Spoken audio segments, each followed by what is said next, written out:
Hi there. I have an honest question, and I would like for you to answer me honestly, okay? Because it's an honest question, right? How many of us were beaten as a child, and we can proudly say that I turned out fine because of that beating? Because I have for that question. If truly you turned out fine, so why do we see some adults that are still struggling with anger, fear, self-esteem, emotional wounds, poor communication, and the belief that love must come with pain? So can we really say we did turn out fine solely because of that beating? I know it's a rhetorical question, so let's take our time to think about that. But what if I told you that some of the emotional battles that many adults are fighting today will not begin in the adulthood? It actually begin as a child. So I'll say welcome to this episode of Realities of Life. This is a Queen of Reality, and today we are going to be discussing one of the most important conversations every parent, every guardian, every caregiver, and all future parents should needs to hear, especially this long vacation. We need to discuss this. So this is not to blame you as a parent or your parents, but this is actually to help us open up to some realities. Because for our parents, some of them did what they knew. They only gave us based on what they knew. They loved us the best way they can, which they understood. But the reality is that love is not enough. Okay? So, how we express the love is what really matters. So today we'll be talking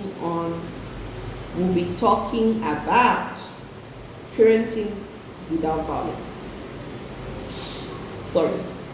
Raising children without raising our hands. How do we raise our children without raising our hands? I know, hold on. I know it's tough, okay? Just stay with me until the end, because we are going to share practical research-based strategies that can transform the atmosphere in our homes and relationship we have with our children. So it might not be in this, it might not just be this episode, but it might be a series. Okay. But as I go on, I would like to hear from you. Okay? What do I want to hear from you? Were you raised with beatings? Or were you raised with conversation? Which one do you think shaped you the most? Especially for those who were raised with both conversations and with beatings. So I'd like you to drop that answer in the comment section, because your experience might just encourage someone else. Okay? So now to life reality. One thing I have learned over the years is this. Most parents don't wake up to say that, this child, I've given birth to you, I must speech. Or a mother would carry a child for 9 months and says, it's my dream to be violent on this child. Or a father will look at his newborn and say, boy, welcome to this world. One day I will make this child afraid of me. So what happened? I think what happened is that life happened. Okay? Life happens. Stress happens, Financial pressure happens. Work pressure happens. Unhealed childhood trauma even happens to us. So many parents just repeat what was done to them because that's all they knew. So here's the question. If violence truly works, why does every generation still complain about same problem?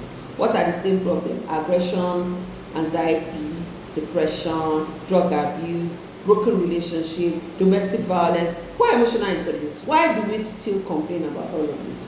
Different generations have made use of different ways of corrections, and we're still complaining about this. Perhaps it's just time we admit something. That fear may produce obedience, but it does not produce character. Character, they say, is built through guidance, consistency, correction, connection and not intimidation. So what are we going to do differently this holiday? Especially, it's 2 months. I would say, let us learn to build our children's character by guidance, by consistency, by healthy correction and connection as against intimidation. Let's avoid unnecessary verbal abuse, destructive words like, I don't think you ever make it in life. The way you are going, you're just so stupid. Let's use healthy words. Let's use encouraging words. I know it's tough. I understand this creature that God has given us that they can test. Oh my God, they can test. They know how to whine. They know how to drill us, But we can learn it and we can be better. Practice the same makes perfect. This holiday, please, let's do it differently. Let's nurture them in the way of God. And let's correct them when need be with love. Till I come your way next time. Stay the queen of reality. Bye for now.